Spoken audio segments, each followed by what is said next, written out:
మీరు చేసిన సినిమాలు, మీరు డైరెక్ట్ చేసిన సినిమాల్లో కూడా బ్లాక్ బస్టర్స్ ఉన్నాయి. నా ఫస్ట్ సినిమానే మీ సినిమా 'ఆడుతూ పాడుతూ' చేస్తున్నప్పుడు నాకు తెలిసి నేను కాలేజీలో చదువుతున్నా తెగ ఎంజాయ్ చేసేవాళ్ళం. టీవీ బ్రేకుల్లో వచ్చేది యాడ్. ఆ యాడ్ కోసం ఎదురు చూసేవాళ్ళం.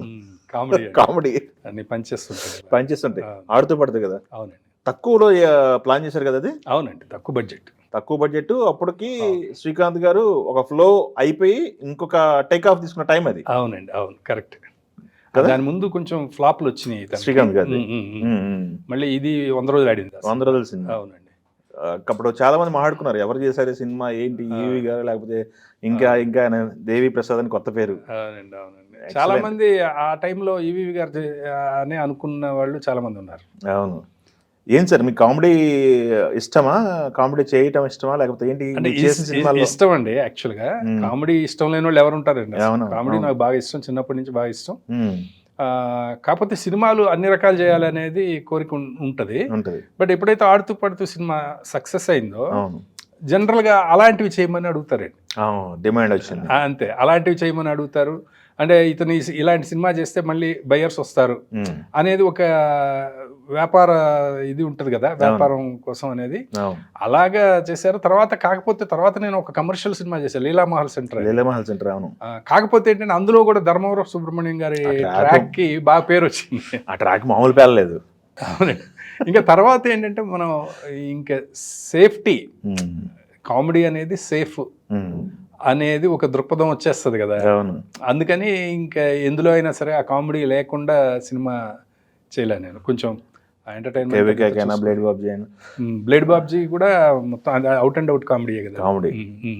ఎందుకంటే ఈ కామెడీ రాయటం మామూలు సినిమాలు మామూలుగా అంటే ఓకే, కామెడీ రాయటం అనేది చాలా కష్టం. చేయించడం కూడా చాలా కష్టం అంటారు.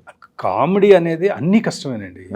కామెడీ రాయడం కష్టం, తీయడం కష్టం, యాక్టర్స్ చేయడం కష్టం. ఎందుకంటే అది ఎక్కడ టైమింగ్ మిస్ అయినా కూడా అది పండదు, అపహాస్యం అయిపోతుంది. అది అసలు టోటల్ రివర్స్ కొట్టేస్తుంది. అవును. అందుకని అది చాలా కష్టం. ఓకే. అందుకనే అది అందరికీ పట్టుపడదు సార్. నేను చూశాను కదా, చాలా మందికి అది పట్టుపడదు. అది కష్టం కూడా. ఇప్పుడు కామెడీ అన్ని కామెడీ సినిమాలు చేసావు కాబట్టి నీకు కామెడీ రాయడం ఈజీ అంటే కాదు, చాలా కష్టం. అసలు అది చాలా కష్టం కదా. ఇది కదా, ఒకసారి పట్టుకోవాలంటే ఒక టైమింగ్ పట్టుకోవాలంటే చాలా కష్టం. అవునండి. సూపర్ అండి. అయితే ఆ సినిమాలో మీరు మనుషులతో కాకుండా జంతువులతో కూడా యాక్ట్ చేయించారు. ఎలుక ఎలా జరిగింది అది? షూటింగ్ ఎలా చేశారు అసలు? అది ఒక ఎలుక కాదండి, సినిమాలో చాలా ఎలుకలు వాడాము. సినిమాలో ఒక ఎలుకలాగే కనిపిస్తుంది. ఇప్పటికీ చాలా మంది అడుగుతారండి అది గ్రాఫిక్సే కదా అని. అసలు మాకు గ్రాఫిక్స్ వాడే అంత బడ్జెట్ లేదు మాకు. అదంతా ఒక ఎలుకే, ఒరిజినల్ ఎలుక. ఇప్పుడు ఆ పిక్చర్లో సునీల్ పాస్పోర్ట్ని తినేస్తుంది ఎలుక. అసలు అది దాన్ని మేము మిగతా షాట్లు అంటే అది మనం కట్ చేసుకుంటాం, అది పరిగెత్తుద్ది, దాని వెనక సునీల్ పరిగెత్తుతాడు, అది ఎటో పారిపోయేది ఆ ఎలుక. కానీ మనకు షాట్ వచ్చింది. మళ్ళీ ఇంకో చోట ఇంకో ఎలుకను వాడతాం. ఓకే. అట్లా వాడేవాళ్ళం. ఇప్పుడు ఇది కనీసం కొంచెం అయినా సరే ఇలా తింటున్నట్టు కావాలి. అవును. ఏదో పాస్పోర్ట్ అక్కడ ఉంది బుక్, అది దాన్ని తింటున్నట్టు కావాలి ఒక షాట్. అది అసలు దాని దగ్గరికే రావట్లేదు. అది ఎలుక పెడితే పారిపోతుంది, దానికి ఒక చిన్న తాడు కడతాడు, దారం కడతాడు. అది తింటలేదండి. అది పెట్టుకుని కూర్చున్నాం కెమెరా, అది మనం చెప్పినట్టు వెళ్ళదు కదా. దాని దగ్గరికి వెళ్తే చాలు, ఊరికే ఆ పాస్పోర్ట్ దగ్గరికి వెళ్ళి ఊరికే అట్లా అన్నా కూడా మనకు ఒక షాట్ వస్తుంది అని వెయిట్ చేస్తున్నాం. అవును. అప్పుడు మా కెమెరామెన్ శంకర్ గారు అని ఒక కెమెరామెన్ అండి, ఆయనకు ఒక ఐడియా వచ్చింది. ప్రొడక్షన్ వాళ్ళని పిలిచి ఈ క్యాబేజీ లాంటిది ఏమన్నా ఉందా అని అడిగారు. వీళ్ళు వెళ్ళి అక్కడికి వెళ్ళి అడిగితే నిజంగా క్యాబేజీ ఉందండి. ఆ క్యాబేజీ లేయర్స్ వస్తాయి కదా, తెల్లగా ఉంటాయి కదా, అవి కట్ చేసి ఆ పాస్పోర్ట్ ఆ బుక్ ఉంటుంది కదా, దాని మధ్యలో పెట్టి ఫస్ట్ కొంచెం ఆ ముక్కలు అక్కడ వేస్తే తిన్నది.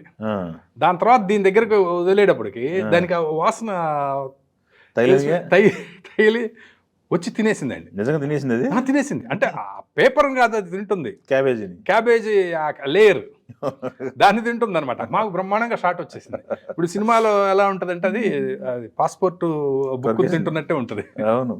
అలా చేసాం. ఇప్పుడు అసలు మామూలుగా సినిమా ధర్మవరపు ప్యాడింగ్ కూడా అవును ధర్మవరపు గారు ఒక పోలీస్ క్యారెక్టర్ అవునవును పోలీస్ క్యారెక్టర్ ఆ బస్సు పెట్టేసి అవునండి. నా సినిమాలన్నింటిలో ధర్మవరపు గారు అద్భుతమైన క్యారెక్టర్స్ అండి. ధర్మవరపు గారి అన్ని సూపర్ క్యారెక్టర్స్. ఆయన ఆఖరిగా ఫుల్ డే షూటింగ్ చేసిన సినిమా కూడా నాదేనండి. అవునా? ఆఖరిగా కెవ్వుకేక అనే సినిమా 6 days ఎంతో చేసాం ఆయనతో, 5 days ఎంతో చేసాం.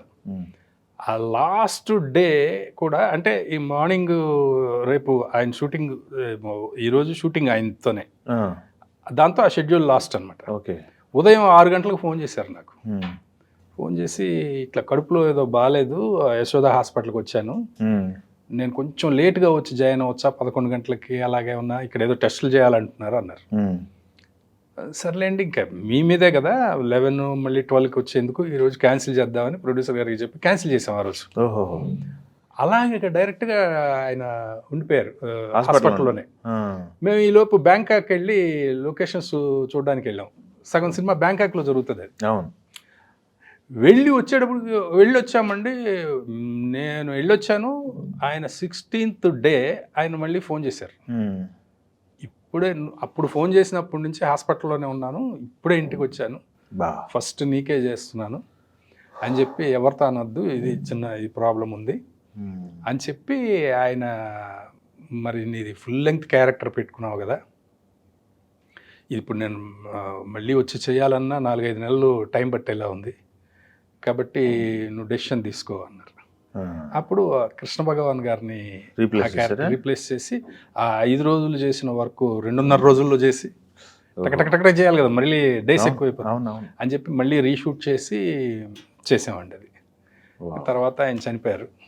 ధర్మవరపు గారిది నిజంగా మరి తక్కువ ఏజ్లో పోవటం అనేది అది చాలా పెద్ద లాస్ అండి. అంటే ఇప్పుడు అప్పట్లో ధర్మవరపు గారు కానీ, ఎంఎస్ నారాయణ గారు కానీ, ఇంకా ఏవిఎస్ గారు, జయప్రకాష్ రెడ్డి గారు కానీ, వేణుమాధవ్ గారు కానీ, వీళ్ళందరినీ దృష్టిలో పెట్టుకొని సీన్లు రాసేవాళ్ళం అండి కదా. అదే వాళ్ళ పేరు మనం స్క్రిప్ట్ ఎప్పుడైతే అనుకున్నామో ఒక క్యారెక్టర్కి వీళ్ళని ఫిక్స్ అయిన తర్వాత వాళ్ళని దృష్టిలో పెట్టుకొని సీన్ రాసేవాళ్ళం. ఎందుకంటే వాళ్ళు ఇదైతే ఎలా చేస్తారు అనేది మనకు ఒక ఐడియా ఉంటుంది కాబట్టి అలాగా స్క్రిప్ట్ రాసేవాళ్ళం అండి. వాళ్ళు దాన్ని స్పాట్లో ఎన్హాన్స్ చేసేవాళ్ళు అసలు అద్భుతంగా. అసలు వాళ్ళ టైమింగే వేరు కదండి అసలు సెట్లో షూటింగ్ చేస్తుంటే ఎంత ఆనందంగా ఉండేదంటే మాకు.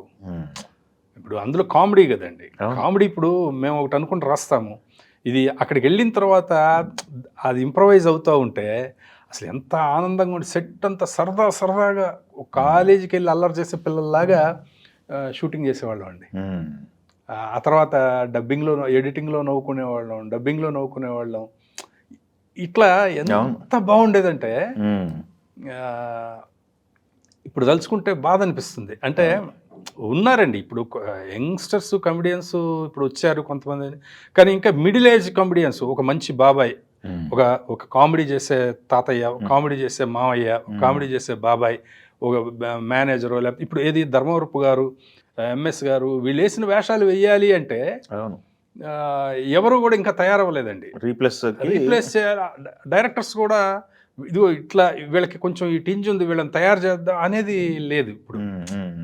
ఒకప్పుడు జంధ్యాల గారు, ఈవి గారు, ఇలాంటి వాళ్ళు ఉన్నారు కాబట్టి అంతమంది కమెడియన్స్ వచ్చారండి. అవును, లేకుండా ఉండదండి, ఎప్పుడు ఉంటారు. దాన్ని పట్టుకోవాలి, దాన్ని పట్టుకొని వాళ్ళని అలా మలిస్తే 2-3 సినిమాల్లో వాళ్ళు క్లిక్ అయితే ఒక ఆర్టిస్ట్ దొరికాడు అన్నట్లు ఉంటుంది ఇండస్ట్రీకి. వాళ్ళు రావాలి ఇప్పుడు.